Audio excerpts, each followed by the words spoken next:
철수는 평생을 성실하게 살았다. 누구보다 근면했고 누구보다 절약했다.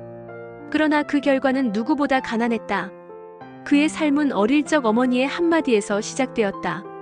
철수야, 주식 같은 건 절대 하면 안 된다. 그런 건 도박이야. 우리 같은 서민은 은행에 꼬박꼬박 저축만 하는 게 최고야.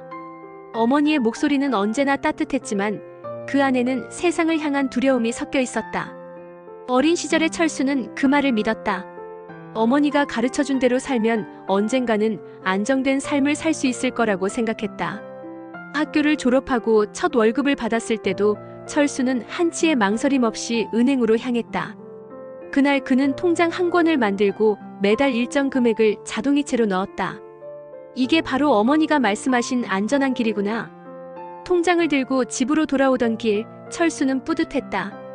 그날 어머니는 웃으며 말했다. 그래, 우리 철수 잘한다. 그렇게 모으면 나중에 집도 사고 노후도 걱정 없을 거야. 세월은 빠르게 흘렀다. 철수는 결혼을 하고 아이를 낳았지만 삶의 무게는 조금도 가벼워지지 않았다. 물가는 매년 올랐고 아이의 학원비는 늘어만 갔다. 그래도 그는 저축을 멈추지 않았다. 주말마다 은행 앱을 열어 통장 잔고를 확인하면서 스스로를 위로했다. 그래, 조금만 더 모으면 괜찮아질 거야. 그 사이 친구들은 하나둘씩 다른 길을 갔다. 대학 동기 영수는 요즘은 주식 안 하면 바보야라며 주식 투자에 뛰어들었고, 한때 철수와 비슷한 월급을 받던 동창 민수는 부모님 도움을 조금 받아 아파트를 샀다. 그때 철수는 그들을 보며 고개를 저었다. 언젠가 다 후회할 거야. 돈은 모아야지, 굴리는 건 위험해. 그 말에는 자부심이 섞여 있었다. 어머니의 가르침을 지킨다는 뿌듯함. 하지만 그건 오래가지 않았다. 10년이 지나자 세상은 완전히 달라져 있었다. 민수가 샀던 아파트는 값이 3배로 뛰었다. 영수는 주식으로 퇴사를 하고 투자로만 생계를 유지했다. 비트코인? 철수는 뉴스에서나 보던 단어였다. 저게 뭐가 진짜 돈이야? 라고 비웃던 그가 몇 년 뒤 그 가상화폐로 친구들이 억대 자산가가 된 걸 보았을 때는 말문이 막혔다. 철수는 여전히 매달 50만 원씩 저축했다. 하지만 물가는 그보다 빨리 뛰었다. 식료품값, 전기세, 교통비 통장에서 빠져나가는 돈은 점점 늘었다. 예전에는 꽤 큰 돈 같던 100만 원이 이제는 한 달 생활비로도 부족했다. 은행 이자는 12% 수준이었다. 인플레이션은 4%가 넘었다. 즉 저축을 할수록 철수의 돈은 줄어들고 있었다. 그는 어느 날 퇴근길에 문득 깨달았다. 내가 이렇게 평생 모은 돈 결국 가치가 줄어드는 거였네. 은행 통장을 열어보았다. 숫자는 분명 늘어났는데 그 돈으로 살 수 있는 것은 오히려 줄어들었다. 그날 밤 그는 잠을 이루지 못했다. 어머니는 몇 해 전에 세상을 떠났다. 임종 직전까지도 어머니는 말했다. 철수야, 세상은 변해도 원칙은 변하면 안 된다. 절대 욕심내지 말고 차근차근 저축만 해라. 그 말이 마지막 유언이었다. 철수는 그 약속을 지켰다. 어머니의 말은 철수에게 믿음이자 법이었다. 그러나 이제 그는 그 믿음을 원망했다. 가끔 거울을 볼 때면 중년의 남자가 낯설었다. 초라한 옷차림, 지친 눈빛, 여전히 전세살이. 내가 이러려고 평생 절약하고 모았나? 속에서 깊은 한숨이 터져나왔다. 친구들은 하나같이 성공했다. 민수는 빚을 내서 산 아파트를 팔고 건물을 샀다. 지금은 임대 수익만으로도 넉넉히 살았다. 영수는 해외여행을 다니며 투자 강의를 하고 있었다. 그들의 SNS에는 와인잔과 야경, 골프장이 가득했다. 철수는 그 사진을 볼 때마다 마음 한켠이 쓰렸다. 저 사람들은 위험을 감수했지만 결국 이겼고 나는 안전하게 살았지만 결국 잃었구나. 그는 어머니의 사진 앞에 앉았다. 낡은 액자 속 어머니는 여전히 따뜻한 미소를 짓고 있었다. 어머니, 저 어머니 말씀대로만 살았어요. 근데 왜 이 모양일까요? 목소리가 떨렸다. 저축만 하면 잘 살 줄 알았는데 아무리 모아도 안 되네요. 세상은 너무 빨리 변했어요. 눈물이 맺혔다. 그는 어머니를 탓하고 싶지 않았다. 어머니는 정말 선량한 분이셨다. 평생 허리 굽혀 일하시며 단 한 번도 남의 것을 탐하지 않았다. 늘 말씀하셨다. 남 부럽다고 욕심내지 말고 지금 가진 것에 감사해라.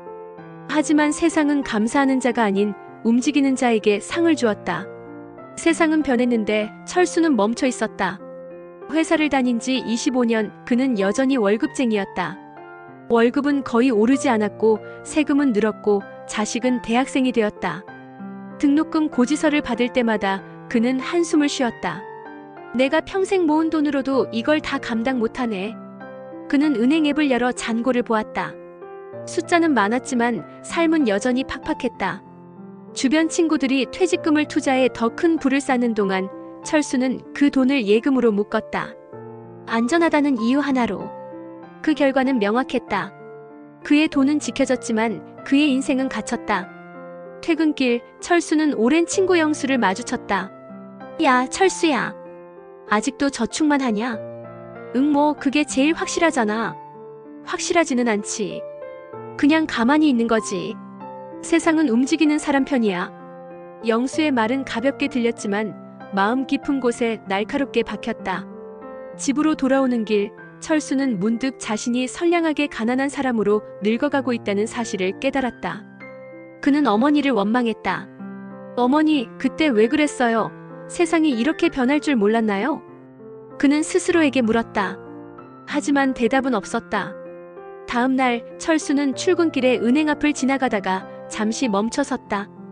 유리창 안에서 보이는 홍보 포스터가 눈에 들어왔다. 정기예금 연 2.8%. 그 옆에는 또 다른 문구가 있었다. ETF 투자, 소액으로 시작하는 미래준비. 철수는 한참을 그 앞에서 서 있었다. 가슴 한켠이 이상하게 울컥했다. 어머니, 이번엔 저 한번 다르게 해볼까요? 그의 눈가에는 미세한 떨림이 있었다. 평생 저축만 하며 살아온 철수가 처음으로 돈이 움직이는 세상을 바라본 순간이었다. 며칠이 지나도 철수의 머릿속엔 그날 본 은행 포스터가 떠나질 않았다. ETF 투자, 소액으로 시작하는 미래준비. 단 한 줄이었지만 그 문장이 철수의 마음에 오래 머물렀다. 그는 평생 저축만 해왔지만 처음으로 나도 한번 배워볼까? 라는 생각이 들었다. 어머니의 목소리가 귓가에서 들려오는 것 같았다. 철수야, 그런 거 하지 말랬지. 주식은 위험해. 그 말이 여전히 마음 한켠을 붙잡고 있었지만 동시에 또 다른 목소리가 들려왔다. 지금처럼 살면 평생 가난할 거야. 그날 밤 철수는 거실 불을 끄고 조용히 스마트폰을 켰다. 유튜브를 열자 초보자를 위한 ETF 투자, 은행 금리로는 안 되는 이유 같은 영상이 줄지어 올라왔다. 처음엔 무슨 말인지 잘 이해가 안 됐다. 캔들 차트, 배당금, 분산 투자 낯선 단어들이 줄을 이었다. 하지만 이상하게도 그는 그날 밤 잠들지 못했다. 평생 모으기만 했는데 이제는 공부라도 해야겠지.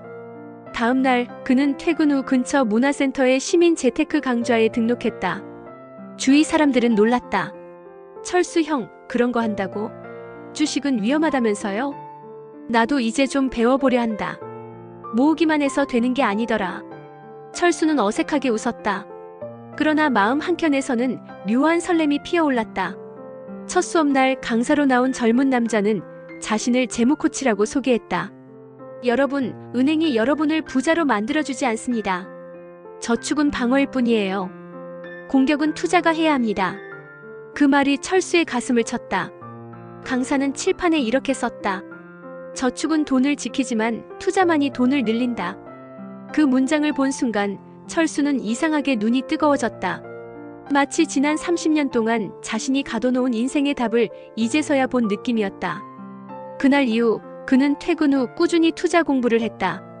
처음에는 시사경제 신문을 읽는 것도 어려웠지만 시간이 지날수록 세상의 흐름이 조금씩 보이기 시작했다. 금리가 오르면 주식이 떨어진다, 달러가 강세면 수입 물가가 오른다. 이제 뉴스가 귀에 들어왔다. 세상이 숫자와 흐름으로 움직인다는 걸 그는 처음 깨달았다. 처음으로 투자 계좌를 열던 날 철수는 손이 덜덜 떨렸다. 내가 이 나이에 이런 걸 하게 될 줄이야. 은행 앱처럼 간단히 매수 버튼을 누르는 순간 이상하게 가슴이 뛰었다. 그는 큰돈이 아니라 단돈 10만 원으로 ETF를 샀다. 이 정도면 어머니도 뭐라 안 하시겠지. 하지만 그 10만 원은 단순한 돈이 아니라 그의 인생이 처음으로 방향을 틀어본 첫걸음이었다. 며칠 뒤 주식 가격이 살짝 올랐다. 이게 뭐지? 내가 한 것도 아닌데 돈이 늘었네. 그는 미소를 지었다. 그 미소에는 지난 수십 년간 잊고 지냈던 희미한 희망이 담겨 있었다. 그는 드디어 깨닫기 시작했다. 돈이 일한다는 게 이런 거구나. 물론 순탄하지만은 않았다. 며칠 뒤 가격이 떨어졌다. 마이너스가 찍힌 수익률을 보고 심장이 쿵 내려앉았다. 아, 어머니 말씀이 맞았네. 이래서 위험한 거야. 그는 잠시 겁이 났다. 그러나 강의에서 들었던 강사의 말이 떠올랐다. 떨어졌다고 파는 건 공부 안 한 사람의 선택입니다. 투자란 기다림이에요. 기다릴 줄 알아야 부자가 됩니다. 그날 철수는 처음으로 인내라는 단어를 경제의 언어로 배웠다. 시간이 흐르면서 그는 점점 변했다. 예전처럼 통장 잔고를 보는 대신 자산의 흐름을 보기 시작했다. 매달 월급의 일부를 ETF와 배당주에 투자하고 남은 돈은 생활비와 저축으로 나눴다. 그는 여전히 절약했지만 이제 그 절약에는 의미가 있었다. 그저 모으기 위한 절약이 아니라 돈을 움직이게 하기 위한 절약이었다. 1년 후 그의 투자 계좌는 처음보다 15% 늘어 있었다. 큰 돈은 아니었지만 그는 자신이 바뀌었다는 사실이 기뻤다. 이제야 조금 세상을 이해하겠네. 그는 문득 어머니 생각이 났다. 어머니, 제가 어머니 말씀 잘못 들은 건 아니죠. 그냥 시대가 달라졌던 거예요. 그는 그렇게 중얼거렸다. 하지만 마음속에서는 여전히 어머니의 얼굴이 떠올랐다. 가난하지만 누구보다 성실했던 어머니. 그녀가 평생 지켜온 저축이라는 신념은 사실 두려움에서 비롯된 것이었다. 가난이 다시 덮쳐올까봐 불확실한 세상이 무서워서 택한 방법이었다. 철수는 이제 그 마음을 이해할 수 있었다. 어머니는 틀린 게 아니라 그 시대의 현실 속에서 최선을 다하신 거였구나. 그날 밤 철수는 어머니 사진 앞에 앉아 말했다. 이제는 제가 어머니 대신 공부할게요. 어머니가 못해본 걸 제가 해볼게요. 그는 향을 피우며 조용히 눈을 감았다. 그 순간 마음 한켠에서 오랜 원망이 조금씩 녹아내렸다. 몇 달 후 철수는 회사 동료들에게 이렇게 말했다. 나도 이제 은행이 아니라 시장을 믿어. 세상은 변했어. 가만히 있으면 가난해지는 세상이지. 그의 말에 동료들은 놀란 눈으로 물었다. 철수 씨, 주식 시작했어요? 응. 공부하면서 조금씩. 늦었지만 지금이라도 해야지. 그의 목소리에는 예전과 다른 단단함이 있었다. 그의 생활은 여전히 검소했다. 하지만 이제 그 검소함은 불안이 아닌 전략이었다. 그는 작은 수익에도 감사했고 손실에도 담담했다. 예전 같으면 세상이 불공평하다고 느꼈을 텐데 이제는 자신이 세상을 배우고 있다는 사실이 자랑스러웠다.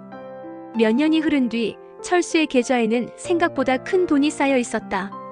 은행 이자가 아닌 복리의 힘이었다. 그는 미소를 지었다.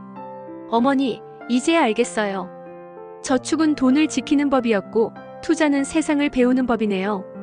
그날 그는 작은 봉투를 들고 고향에 내려갔다. 어머니 묘 앞에서 봉투를 내려놓으며 조용히 말했다. 어머니, 이제 저 가난하지 않아요. 어머니가 가르쳐주신 절약에 제가 공부를 더했어요. 이제야 제가 진짜 철이 든 것 같아요. 바람이 불었다.